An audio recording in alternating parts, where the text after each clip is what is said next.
Shalom semuanya. Mari kita siapkan hati kita untuk datang masuk kepada hadirat Tuhan.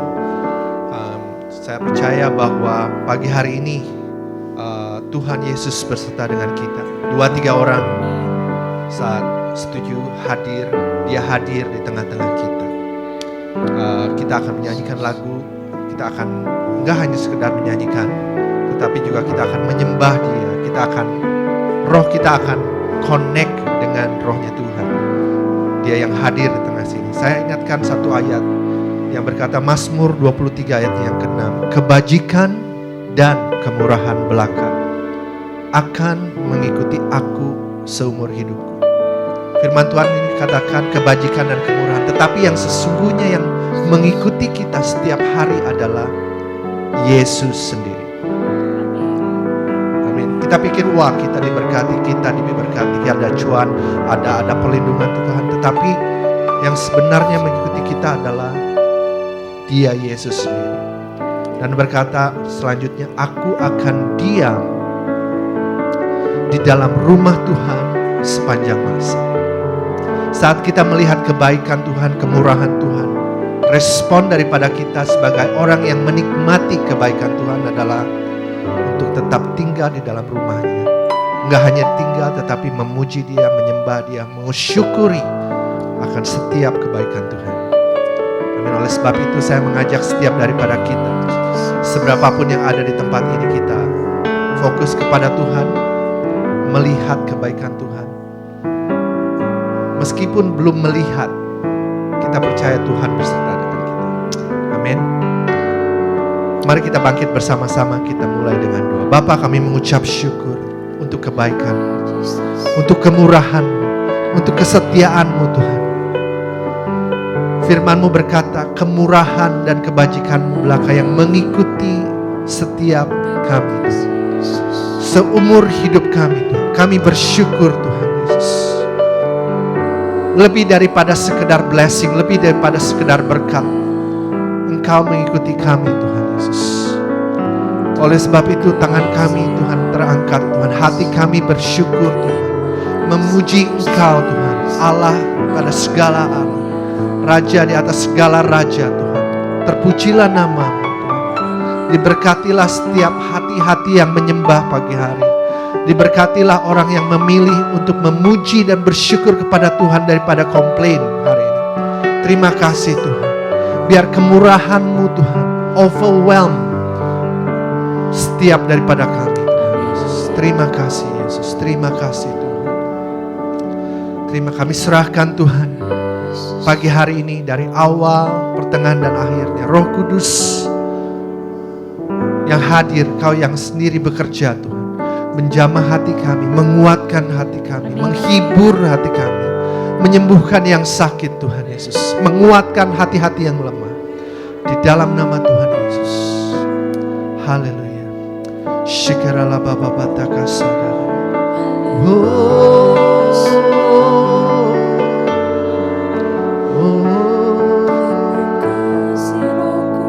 Syukurlah Bapa Saudara.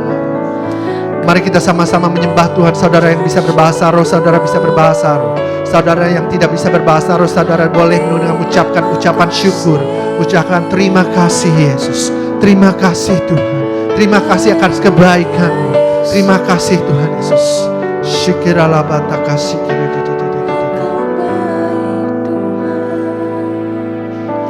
kasih Tuhan.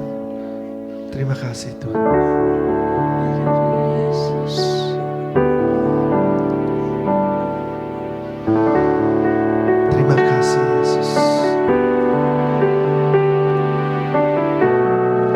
Mari kita nyanyikan lagu ini bersama-sama. Akan kebaikan Tuhan, akan kemurahan Tuhan, akan kasih Tuhan. Terima kasih Yesus.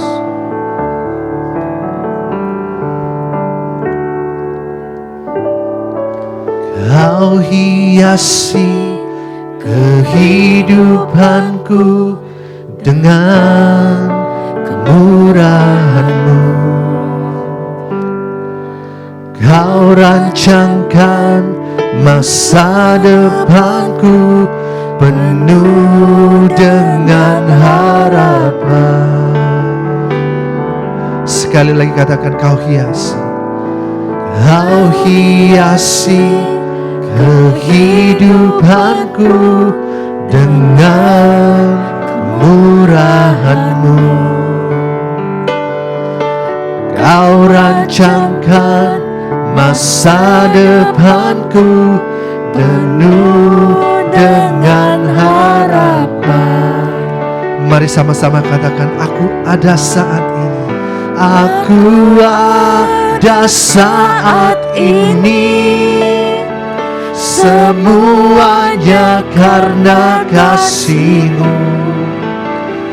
Aku hidup hari ini, semua berkat kemurahan-Mu. Katakan terima kasih, Yesus. Engkau sangat baik, teramat baik bagiku. Oh, terima kasih Tuhan. Sama-sama. Kau hiasi kehidupanku dengan kemurahan-Mu. Kau rancangkan masa depanku penuh dengan harapan. Katakan, aku ada saat ini. Aku ada saat ini, semuanya karena kasih-Mu Tuhan. Aku hidup hari ini, semua berkat kemurahan-Mu. Terima kasih Yesus. Engkau sangat baik, teramat baik bagiku. Aku ada saat ini.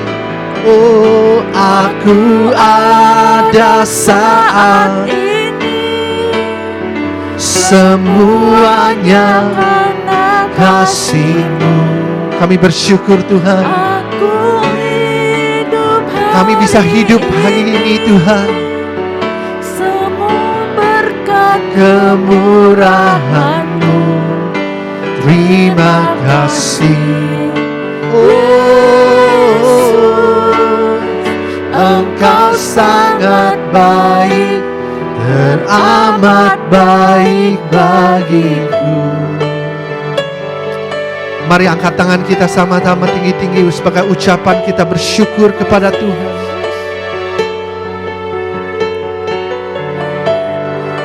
Kita ingat kebaikan Tuhan hari demi hari, meskipun di masa tersulit pun. Oh, kami bersyukur Tuhan.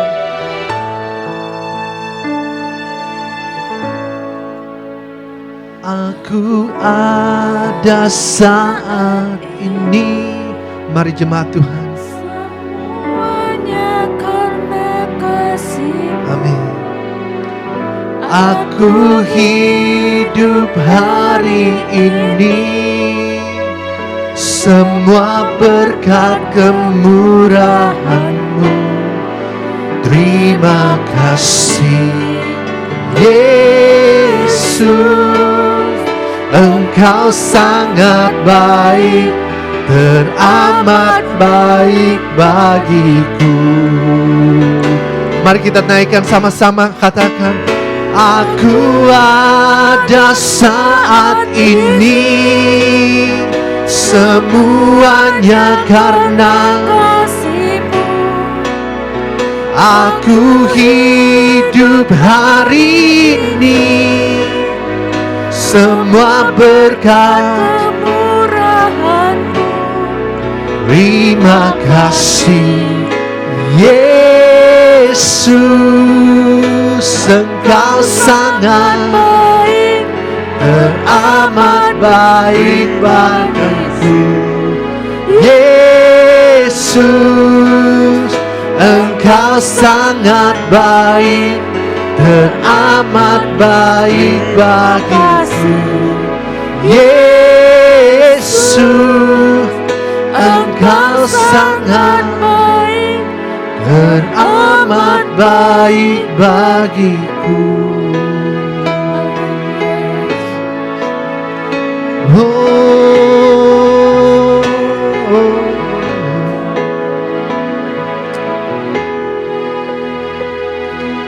Engkau selalu merancangkan yang baik, Tuhan.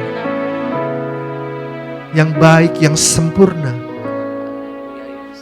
Dan yang terbaik Kau rancangkan buat kami pagi ini. Terima kasih Tuhan Yesus. Tidak pernah sedikit pun Tuhan kami ragu akan pertolongan-Mu Tuhan Yesus. Kami percaya Tuhan saat kami berseru, saat kami berseru kepada Engkau Tuhan, Engkau punya cara Tuhan yang ajaib. Engkau tidak pernah terlambat Tuhan Yesus. Terima kasih Tuhan.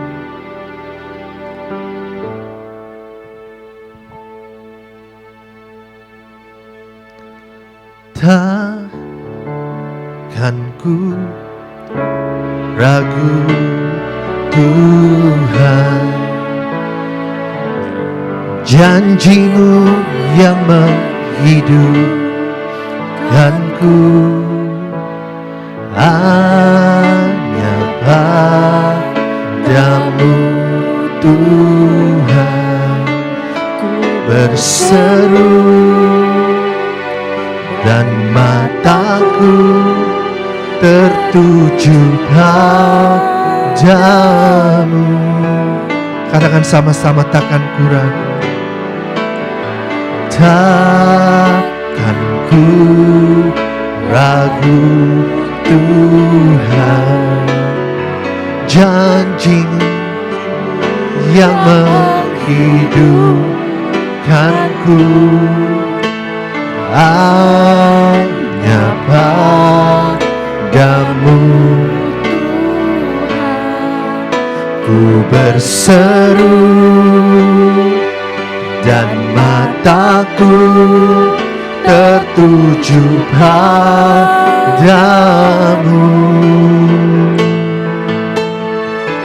Kau selalu punya cara untuk menolongku, Kau selalu punya jalan keajaiban-Mu.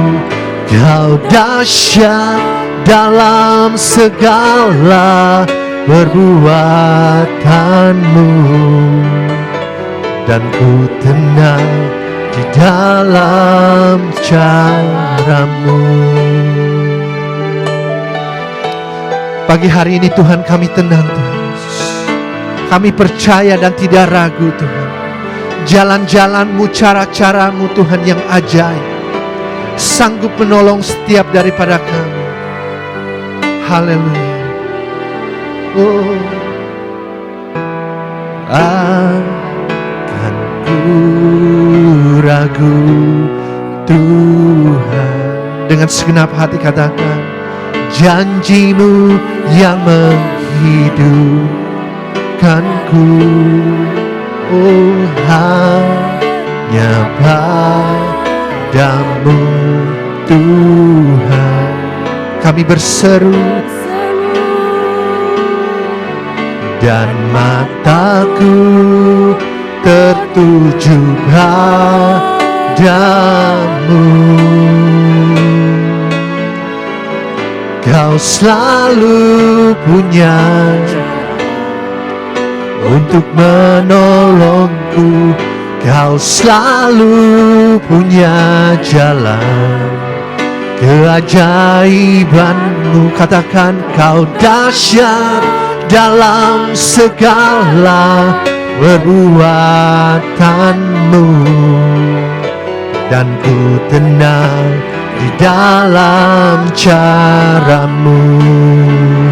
Kau selalu punya cara untuk menolongku. Kau selalu punya jalan, keajaibanmu, kau dahsyat dalam segala perbuatanmu, dan ku tenang di dalam caramu.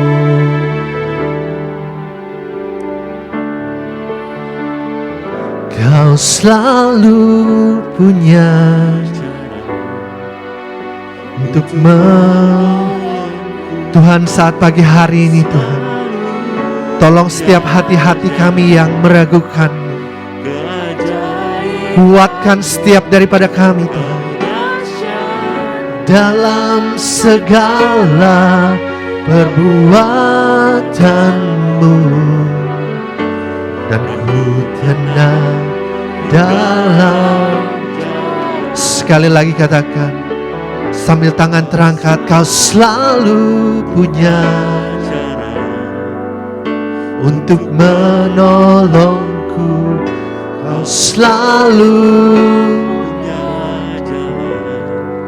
keajaibanmu, kau dahsyat dalam segala perbuatanmu, dan ku tenang di dalam caramu. Sekali lagi, kau selalu punya cara untuk menolongku.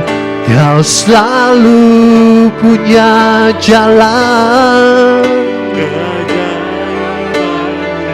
kau dahsyat dalam segala perbuatanmu, dan ku tenang di dalam caramu, dan ku tenang di dalam caramu, dan ku tenang di dalam caramu.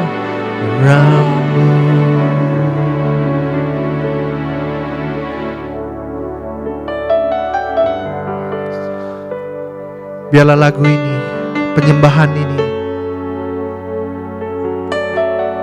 menjadikan suatu peringatan buat kami Tuhan Yesus, bahwa jalan-jalan-Mu Tuhan di atas jalan-jalan kami Tuhan. Meskipun kami tidak bisa mengerti jalan-jalan-Mu Tuhan, Tuhan tidak menyuruh kita untuk mengerti jalan-jalan Tuhan. Dia mau kita untuk percaya dan melangkah di dalam ketaatan. Tuhan, kami serahkan pagi hari ini ke dalam tangan-Mu Tuhan, persembahan kami. Biarkan lewat lagu ini Tuhan, hidup kami, hati kami Tuhan mulai terbuka, mulai menyingkirkan keraguan-raguan kami Tuhan, dan mulai percaya lagi dan tetap percaya. Roh Kudus, mari jamah setiap daripada kami. Siapkan hati kami untuk menerima firman-Mu Tuhan Yesus. Biar setiap benih-benih firman-Mu Tuhan bisa masuk ke dalam hati kami. Dan biarlah janji-Mu yang menguatkan kami pagi hari ini. Terima kasih Tuhan. Urapi hamba-Mu Pastor Stephen, urapi setiap daripada kami jemaat Tuhan. Roh Kudus bekerja di tengah-tengah kami. Di dalam nama Tuhan Yesus, semua umat Tuhan yang percaya katakan amin. Amin. Kita buka dalam Efesus pasal yang ke-2 ayat yang ke-10. Demikian firman Tuhan. Karena kita ini buatan Allah, diciptakan dalam Kristus Yesus untuk melakukan pekerjaan baik yang dipersiapkan Allah sebelumnya. Ia mau supaya kita hidup di dalamnya, ya. Jadi Pastor Stephen sudah share mengenai destiny dalam hidup kita. Nah, pada bagian ini Rasul Paulus bicara mengenai mengulang kembali di pasal yang kedua ini, bahwa setelah kita diselamatkan, ya, ketika saudara dan saya diselamatkan, itu ada dalam bahasa Paulus pekerjaan baik, good work, ya, yang dipersiapkan Tuhan supaya kita mau hidup di dalamnya, ya. Whatever the definition of destiny yang ada di, mungkin kita berpikir pengertian destiny itu mungkin kadang terlalu luas apa sebagainya, tapi yang sederhana saja saudara sebenarnya, ya, dalam sebelum itu kalau saudara mau melihat definisi destiny, kalimat ini, karena kata ini dalam ini bukan bahasa Indonesia, ya, destiny nggak ada. Dia dalam bahasa Inggris terjemahkan dari Oxford Dictionary adalah the event that will necessarily happen to particular person or thing in the future. Nah, kalau saudara mengambil definisi ini, maka pengertian destiny itu akan menjadi lebih luas lagi, ya, bukan hanya sekedar misalnya contoh yang sudah diberikan mengenai Yusuf.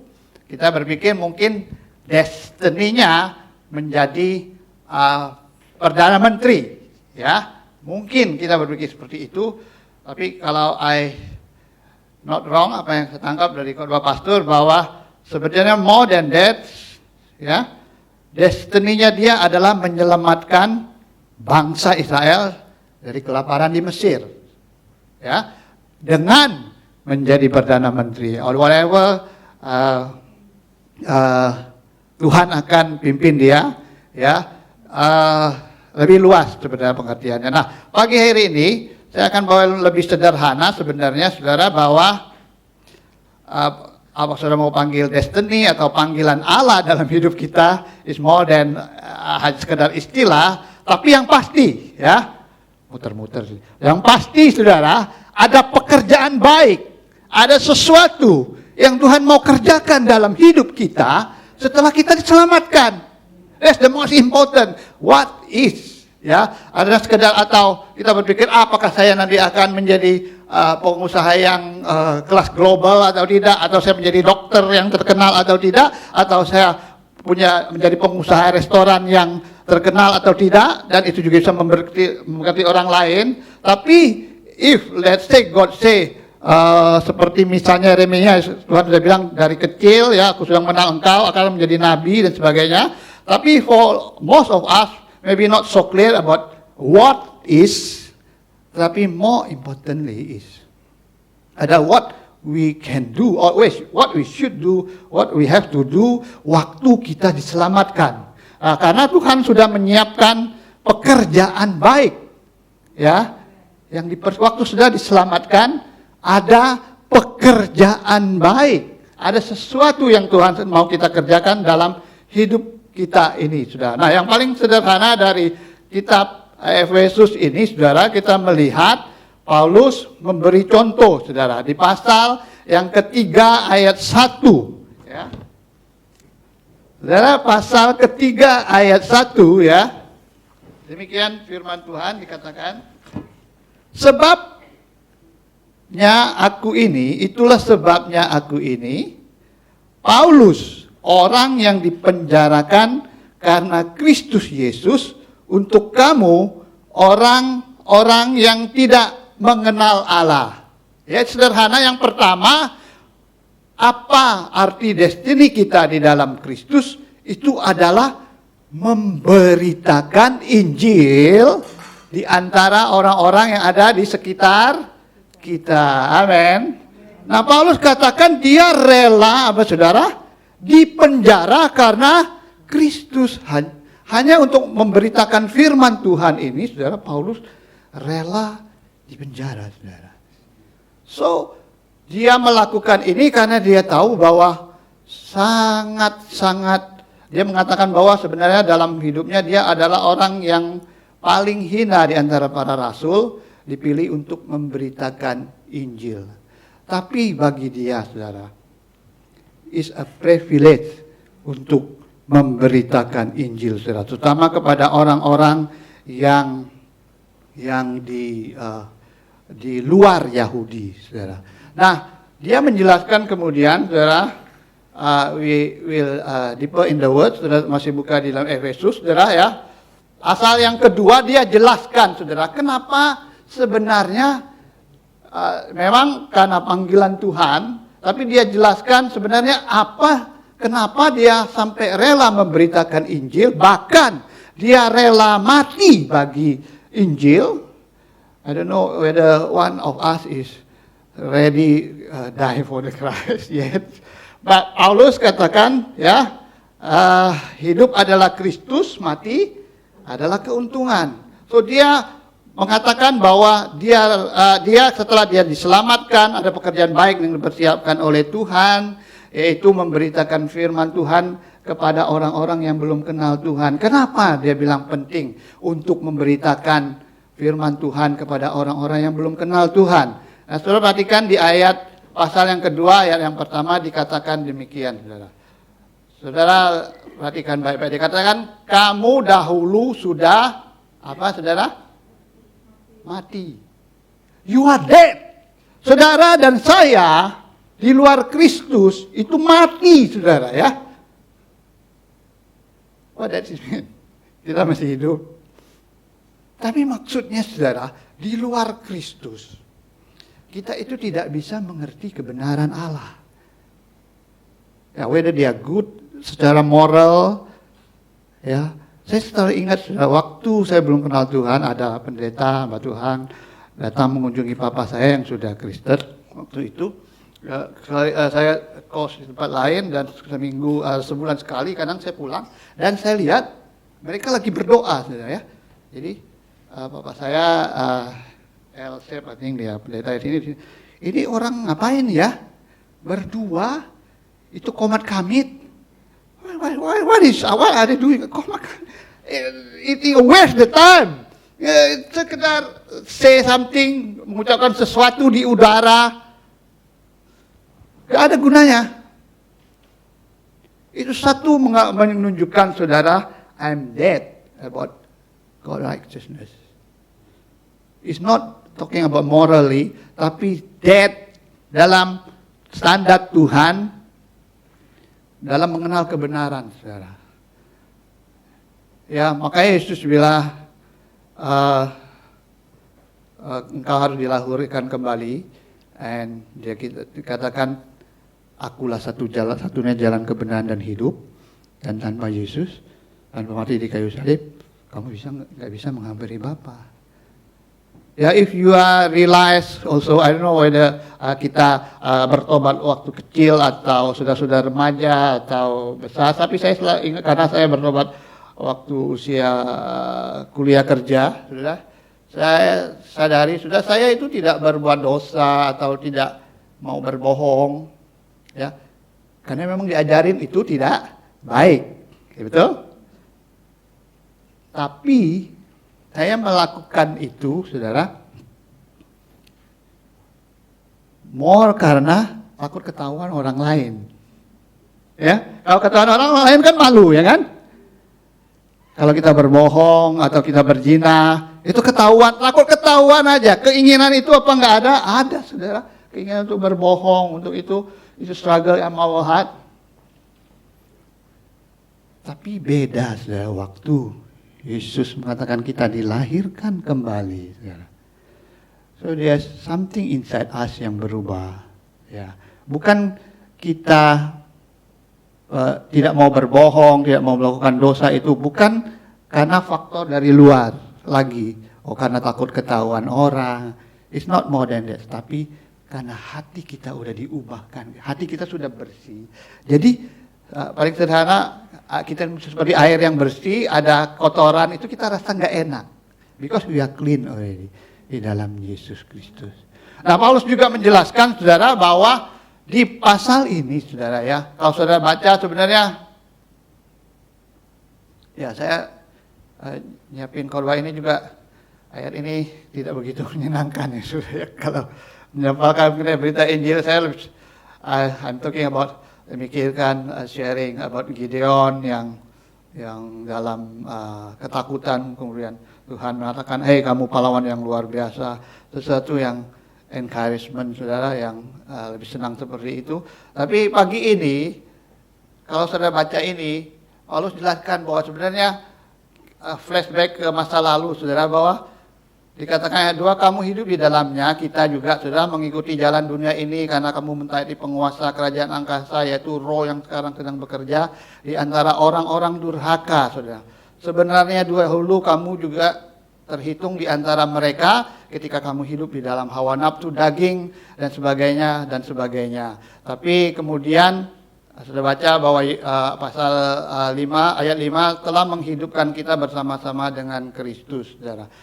Nah, masa lalu kita, saudara, orang-orang yang belum kenal Tuhan, termasuk Rasul Paulus, saudara, ya, dia katakan kita dalam kuasa rohani ketika kita masih hidup dalam dosa dan belum menerima Yesus sebagai Tuhan dan Juru Selamat.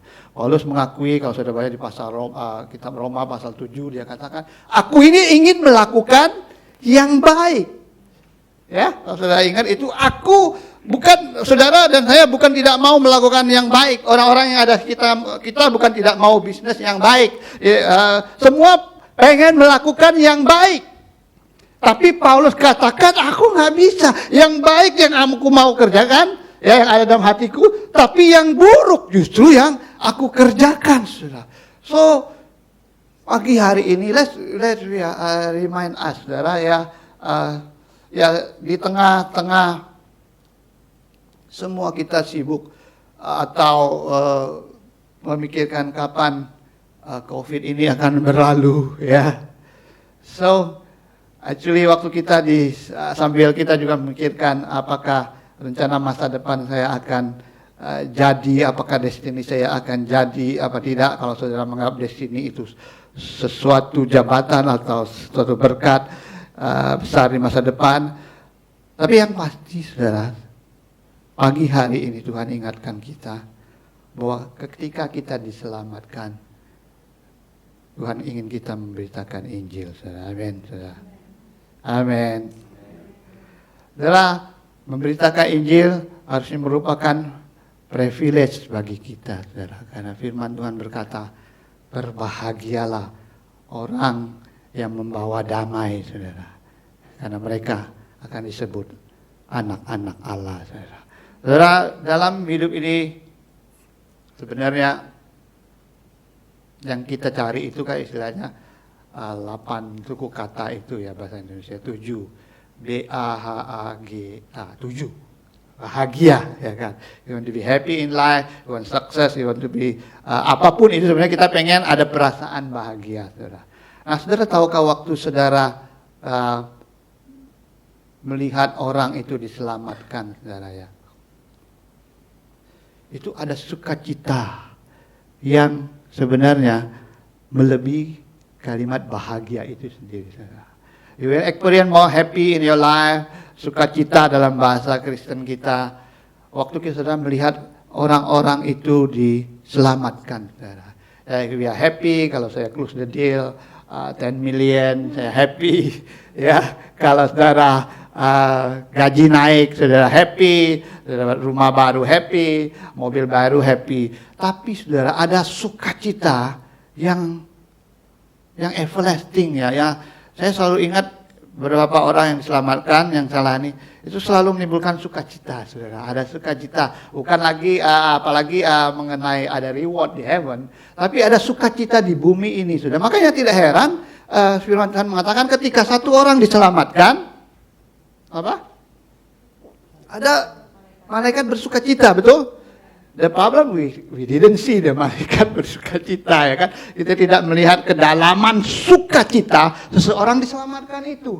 Tetapi ada sukacita yang besar di sorga, saudara. Ya, kita praise and worship, Tuhan juga senang. Tapi ada highlight yang luar biasa, ada sukacita yang besar di sorga ketika seseorang diselamatkan.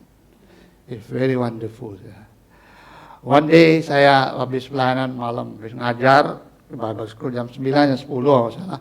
Itu terus saya pulang ke rumah, masih tinggal sama orang tua. Terus saya lihat ada seorang wanita tua di depan, dia jalan malam ya. Saya pikir siapa ini orang sudah malam masih jalan. Kita jam, I think sekitar jam, hampir jam 10 gitu ya. Jam 10. Terus deket. Ternyata mama saya. Ya, karena dia lihat ada gelap. Saya tanya dia, kamu dari mana? Setelah di dalam rumah saya tahu bahwa dia itu sebenarnya habis dari doa syafaat di gereja.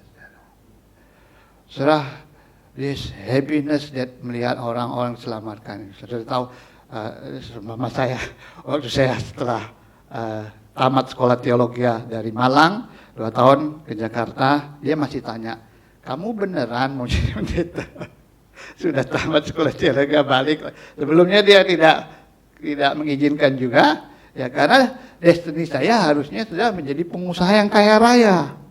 Ya, dia bilang kamu itu nggak usah ngerjain kerjaan rumah, ya.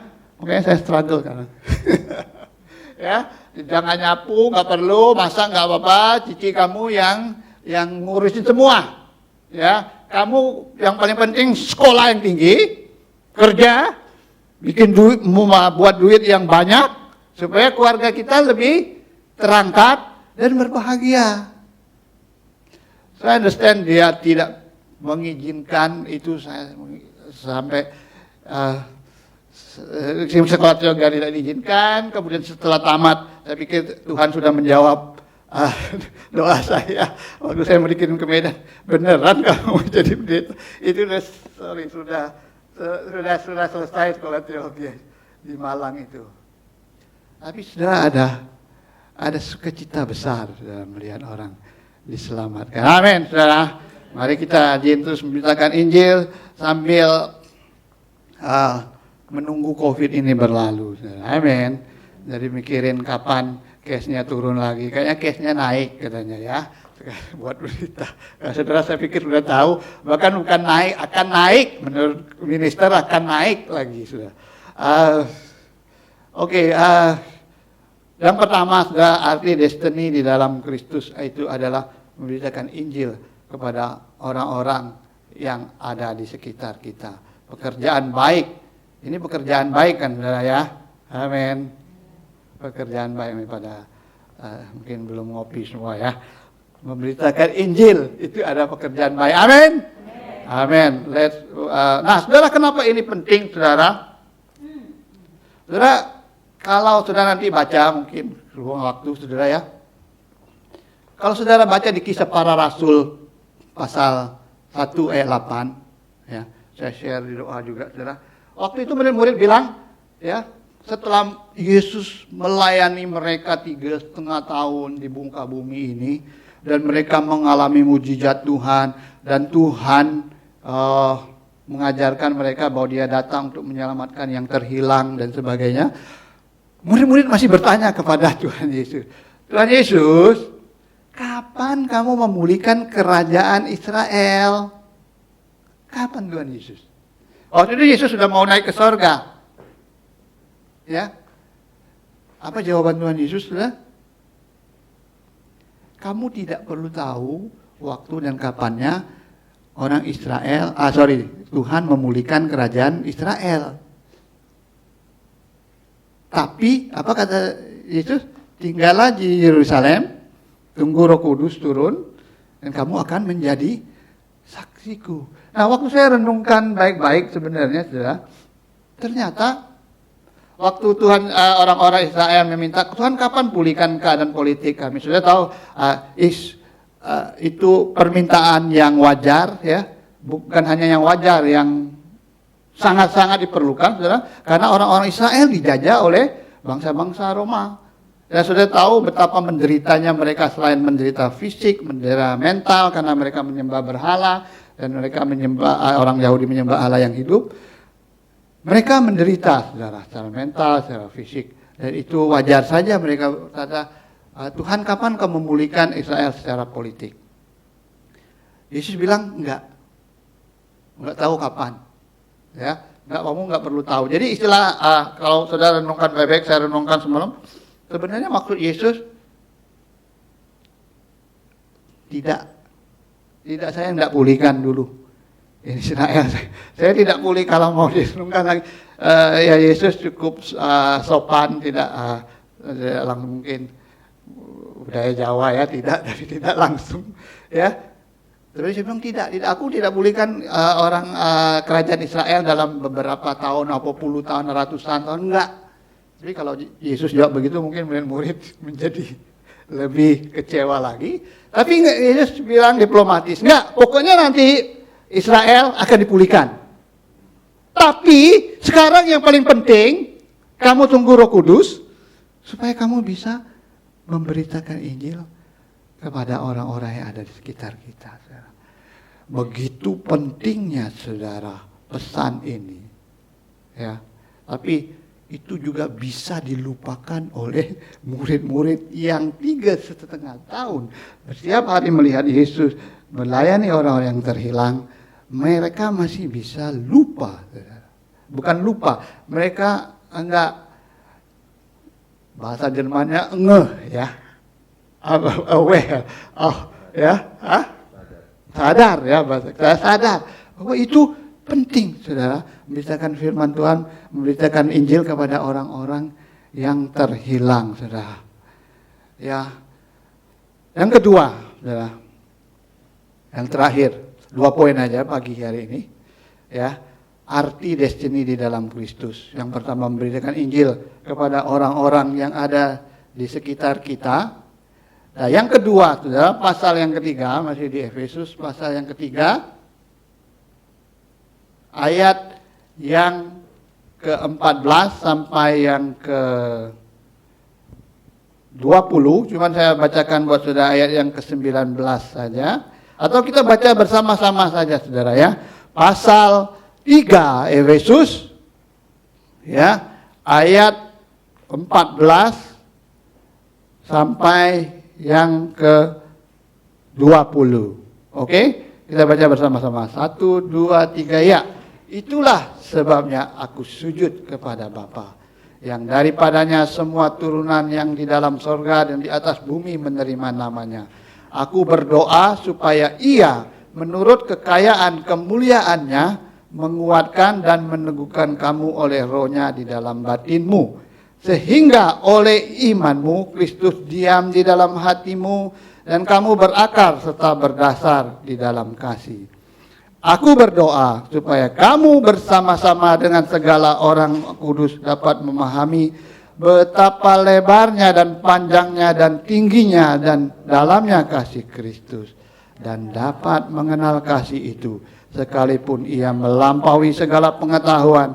Aku berdoa supaya kamu dipenuhi di dalam seluruh kepenuhan Allah. Bagi Dialah yang dapat melakukan jauh lebih banyak daripada yang kita doakan atau pikirkan, saudara. Yang kedua, saudara, Tuhan ingin kita mengalami kepenuhan Allah dalam hidup kita sehari-hari. Istilah Paulus, kita berakar di dalam Kristus dan dipenuhi dalam seluruh kepenuhan Allah. Di pasal 2 ayat yang ke-22, dalam istilah lain Paulus katakan bahwa kamu menjadi bait Allah, dan di dalam Dia kamu turut dibangunkan menjadi tempat kediaman Allah di dalam Roh. Saudara, Tuhan ingin, kenapa ini penting, saudara, mengalami kepenuhan Allah atau mengalami Tuhan dalam rangka kita menanti destiny atau di dalam destiny kita setelah diselamatkan. Penting dalam mengalami Tuhan dalam hidup kita sehari-hari. Nah, dalam bahasa Perjanjian Lama, ya, dalam bahasa Perjanjian Lama, saudara sudah dengar dari khotbah Pastor Steven, Pastor Robi mengenai Yusuf, ya, bagaimana penyertaan Yusuf itu membuat Yusuf berhasil, betul? Nah, ya, it's good thing, tapi sampai sekarang saya belum menemukan tafsiran penjelasan sebenarnya detailnya penyertaan Tuhan itu dalam hidup Yusuf itu bagaimana, saudara? Memang kita semua mengerti penyertaan Tuhan dalam Yusuf membuat dia berhasil. Cuman, saudara, mungkin saudara ada kesaksian bagus juga ya. Itu penyertaan Tuhan, bayangkan ya, penyertaan Tuhan, ya, itu bisa dilihat majikan, saudara, kalau saudara kerja di rumah, ya, atau teman-teman kerja saudara, atau employee saudara ya. Bayangkan saudara, ada penyertaan Tuhan yang bisa dilihat oleh orang-orang yang ada, bukan oleh kita loh. Kita tahu bahwa Tuhan menyertai kita, betul. Tapi firman Tuhan itu bicara Kejadian 39, ada yang kasat mata bisa dilihat orang lain ya. Mungkin ada yang mau kesaksian, bagus sekali. Kita diperkaya. Nah, saya selidiki, saya berusaha untuk cari, belum ada detailnya. Bagaimana kok Tuhan bisa menolong Yusuf seorang budak itu, ya, sehingga orang lain bisa lihat. Terus bagian firman Tuhan juga bilang, saudara, ketika penyertaan Tuhan, bayangkan Potifarnya tambah kaya raya, saudara. Bukan kitanya yang kaya. This is how they do it detailnya. Mungkin bagus mungkin ada waktu nanti saya share, sudah kalau detail. Saya pengen tahu gimana, sudah kok Tuhan bisa penyertaan secara fisik. Memang saya hanya bukan tebak, saya pikirkan mungkin begini, kan zaman itu ladang ya, ladang itu orang-orang Mesir punya ladang, dan kemungkinan ladangnya itu, saudara ya, sejak Yusuf menjadi pengerjanya, saudara, itu bertumbuh, saudara ya, tanamannya meluas, banyak panen yang besar. Yang saya tahu Potifar orang Mesir, kalau literatur juga orang Mesir juga percaya dewa-dewa, ada namanya dewa Ra, dewa dan sebagainya.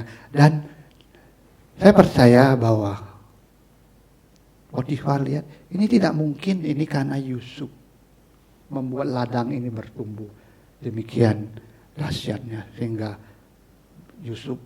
Potifar menjadi kaya raya karena ladang ini atau karena ternaknya bertambah. Mungkin yang biasanya ternaknya hanya ternak melahirkan 2, 3 ya. Saya tahu setelah Yusuf datang ternyata langsung jadi 20 sudah. Jadi 50. Ya kan, kekayaan zaman dulu diukur dari ternak-ternaknya dan ladang. Nah, cuman hal yang saya mau sharing buat saudara pagi hari ini. Penyertaan Tuhan juga, saudara, selain dalam berkat-berkat rohani, jasmani, penyertaan Tuhan juga bisa membawa berkat-berkat rohani yang diperlukan oleh umat manusia. Paulus berkata bahwa kerajaan Allah bukan soal makan dan minum, tapi soal damai sejahtera, kebenaran, damai sejahtera, dan sukacita oleh Roh Kudus, saudara. Saudara, ketika kita diselamatkan, Tuhan ingin kita dalam destiny kita untuk tetap membangun hubungan yang rutin, yang instan dengan Tuhan, membangun hubungan setiap hari, saudara ya, dengan Tuhan. Kita bisa mengalami Tuhan, mengalami kuasanya, dan dalam apa yang saya mau sampaikan pagi ini, saudara, bahwa Tuhan juga ingin bahwa ada penyertaan Tuhan dalam hidup kita yang bisa mengalirkan berkat-berkat damai sejahtera, sukacita, ya, Roh Kudus itu dalam kehidupan kita, karena ini juga sangat penting dalam kehidupan umat manusia, saudara. Ya, kalau saudara baca kitab Efesus, Paulus menekankan pasal 1 ayat yang ketiga, saudara. Dikatakan Tuhan itu telah mengaruniakan segala berkat rohani, berkat-berkat surgawi itu kepada kita. Segala, saudara, segala, saudara. Jadi apapun yang kita butuhkan, dibutuhkan umat manusia, ya, dalam hidupnya, yang istilah bahasa normal adalah bahagia itu, saudara. Itu disediakan oleh Tuhan dalam hidup kita, saudara. Kalau saya baca firman Tuhan ada banyak penjelasan gimana maksud dari berkat-berkat rohani ini, saudara. Kenapa kita membutuhkan Tuhan? Saudara, saya sadari di Singapura ini boleh bilang tidak ada orang yang kelaparan makanan. Ya, sudah pernah lihat orang kelaparan makanan? Mungkin ada, 1-2 mungkin. Enggak ada menurut saya. Masih bisa makan lah, sudah betul? Di Singapura orang minimal masih bisa makan. Walaupun tidak ada rumah tinggal, saya pernah kunjungi itu SDB kontrak, jadi bahkan ruangan doang, ya. Ini saya pikir suami istri, ternyata enggak, ini usia tua ya, 60, 70 tahun, laki dan perempuan. Ya, mereka tinggal bersama. Saya pikir, anyway this one are room rental flat kalau salah. Ya, tapi makan masih bisa, ya, secara fisik. Makanan physical, ya. Tapi saudara, kita ini setelah ditebus oleh Yesus, saudara, kita mengalami damai sejahtera, sukacita, saudara, ya. Ada kelepasan. Nah, saudara bisa, menurut saya masih senyum sekarang, masih tenang, gitu. Ya. Karena kita di dalam Kristus, saudara. Kalau saudara lihat orang-orang yang belum di dalam Kristus, saudara, bagaimana orang bisa merasa tenang hari-hari ini? Ya, ini kita pikir COVID itu, ya saya pikir ini Chinese New Year, kita bisa ngumpul lagi, ya kan? Sebelum ada Omicron, kita pikir Omicron, become oh my goodness, ya. Omicron coming. Mau bikin apa lagi tahun ini sudah? Kita udah agak tenang. Wah, minister bilang berapa? 15.000 katanya kali ini. 15.000 orang infeksi. So, if orang belum kenal dengan Tuhan Yesus, belum mengalami kuasa Tuhan dalam hidupnya, bagaimana mereka bisa mengalami damai sejahtera itu, saudara? Di dalam Mazmur pasal 23. Ya. Saya sharing beberapa waktu lalu, saudara. Tuhan katakan, Tuhan adalah gembalaku. Apa, saudara? Takkan kekurangan aku. Apa, saudara? Takkan kekurangan aku. Apa, saudara? Takkan kekurangan aku. I shall not in want.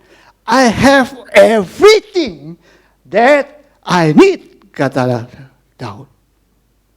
So feel satisfied in the Lord itu, saudara. Itu yang tidak dimiliki oleh orang-orang yang ada di sekitar kita. Mungkin sudah dengar seberapa kaya, terkenalnya orang. Ya, ada waktu mereka nggak ngerti juga orang bisa bunuh diri itu, saudara, di puncak karirnya dan sebagainya. Ya, bukan zaman saya lah, mungkin saya lebih muda. Itu ada Elvis Presley, ya, yang terkenal itu. I don't understand him commit suicide, saudara, ya. Nah, saudara, firman Tuhan jelaskan, kalau kita di dalam Tuhan, ada Tuhan yang memberi ketenangan dalam hidup kita. Ada Tuhan, walaupun kita tidak. Saudara, waktu Daud mengucapkan itu, tidak berarti Daud tidak kekurangan secara fisik, saudara, atau dia tidak mengalami masalah dalam hidupnya. Sudah tahu, Daud adalah orang yang salah satu menurut saya dalam memenuhi destiny hidupnya paling sulit juga selain Yusuf, saudara. Karena apa? Waktu Tuhan katakan engkau akan menjadi raja, aku urapi engkau menjadi raja, saudara. Yang terjadi apa, saudara? Dia diburu oleh Saul untuk dibunuh, saudara. ya dalam rangka memenuhi destininya menjadi raja. Saya pikir dia mengalami hidup yang tidak menyenangkan, saudara. Dia mau dibunuh, ada ya kalau dipikir ya udahlah tenang-tenang saya jadi gembala domba aja lah. Ini mau dibunuh, saudara, di uber dan sebagainya. Hidupnya tidak semulus yang kita bayangkan, saudara. Waktu dia menjadi raja ya sudah enak mungkin, dan ada maksud Tuhan juga sebenarnya dia menjadi raja untuk membawa umat Israel menyembah Tuhan secara benar, ya, menyembah Allah Jehovah itu. Tapi saudara, saya waktu kita mengerti ini, bahwa ketika kita ditebus oleh Tuhan, ya ada Tuhan yang memberi kepuasan rohani dalam hidup kita.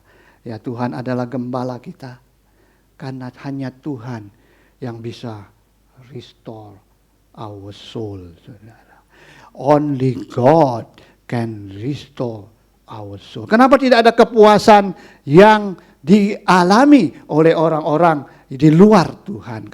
Karena tidak ada yang bisa memuaskan jiwa. Dalam bahasa Alkitab, bahasa Indonesia katakan Tuhan menyegarkan jiwa kita. Ya, nah menyegarkan jiwa kita itu dalam pengertian bukan seperti misalnya sekarang saudara haus atau saya haus, minum terus segar. It's not that simple. Kalau that simple, berarti waktu kita haus, kita lagi stres, kita nonton TV, hiburan, lawak, ya, atau hiburan dan drama Korea, kita terhibur dan kita merasa tenang kalau ada masalah. Tapi not, saudara. Waktu kita lagi ada masalah, ada problem, lagi gundah gulana, kita nonton, selesai, hahaha, ya terhibur, setelah itu stres lagi. Kenapa, saudara? Karena sebenarnya kata restore, Tuhan merestore kita itu mengandung pengertian begini, saudara. Ada bagian-bagian, nah kalau sudah dulu, zaman dulu ya, kalau saudara tahu komputer itu, kalau ada virus, ya harus dimasukin DOS lagi, namanya antivirus, dan saudara akan lihat ada restore. Ini bagian file yang ada virus, di restore. Bagian file ada virus, di restore. Sampai semuanya clean, baru komputer bisa berfungsi kembali. So, dalam hidup kita ini, ya ada hal-hal yang kurang baik mungkin, kekecewaan, sakit hati, ya, benci tapi rindu. Ada hal-hal yang kurang baik. So, akan perasaan gak enak itu sendiri. So, kita kadang tidak tahu kenapa. It's only God can restore. Setelah dia restore itu, saudara, baru jiwa kita disegarkan kembali. Mari kita berdiri sama-sama.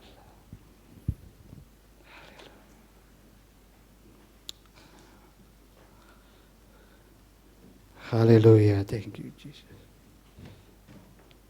Haleluya Tuhan. Tuhan, terima kasih Tuhan, Kau Allah yang mengingatkan kami destiny di dalam Kristus, ya Tuhan.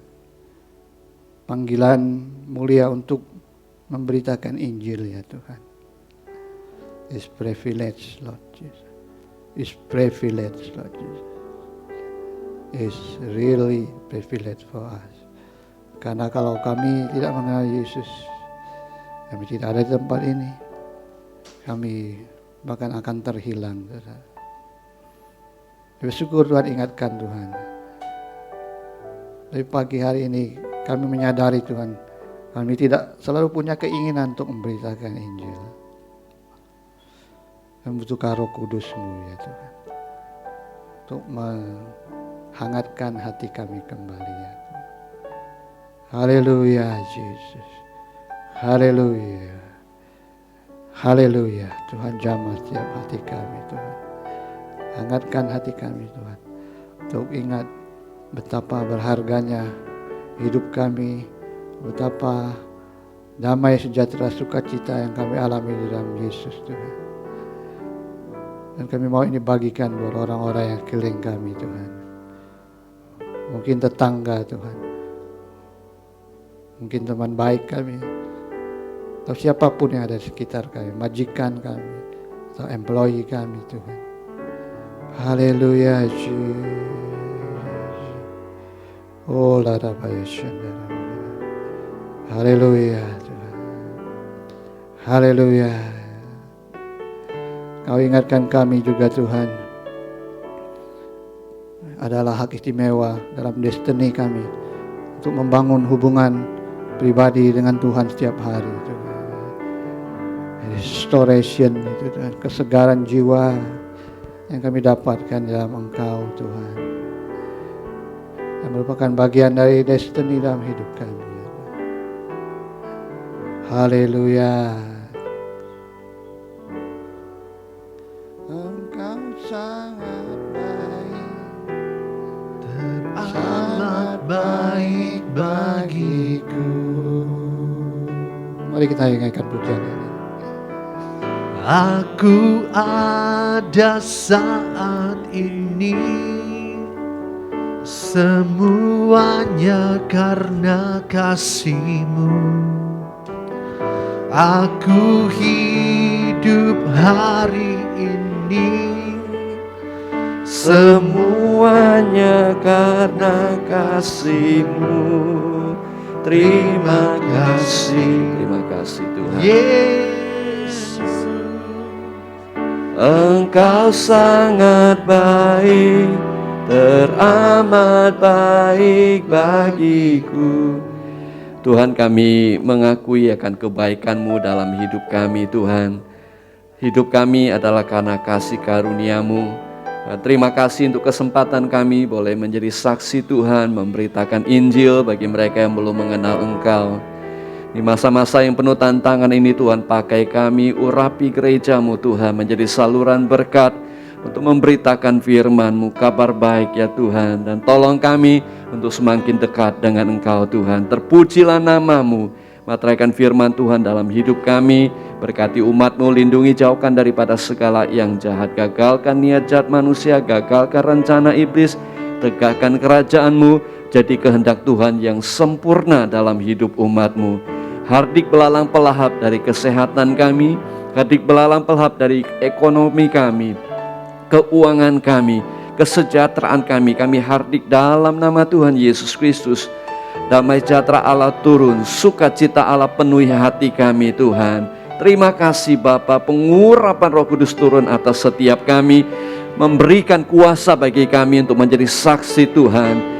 Saat kami menumpangkan tangan pada orang sakit itu disembuhkan dalam nama Tuhan Yesus Kristus. Terpujilah nama-Mu Tuhan. Terpuji nama-Mu Tuhan. Bukakan tingkap-tingkap langit, berkati berkat rohani jasmani berlimpah-limpah. Umat yang dikasih Tuhan, angkat kedua tangan saudara, terimalah berkat dari Tuhan. Biarlah kasih dari Bapa Surgawi, karunia Tuhan Yesus Kristus, persekutuan penghiburan dan urapan Allah Roh Kudus menyertai setiap saudara mulai sekarang ini sampai selama-lamanya, di dalam nama Tuhan Yesus Kristus. Yang percaya katakan amin, amin, amin. Tuhan berkati, silakan duduk, satu duduk kebaktian selesai.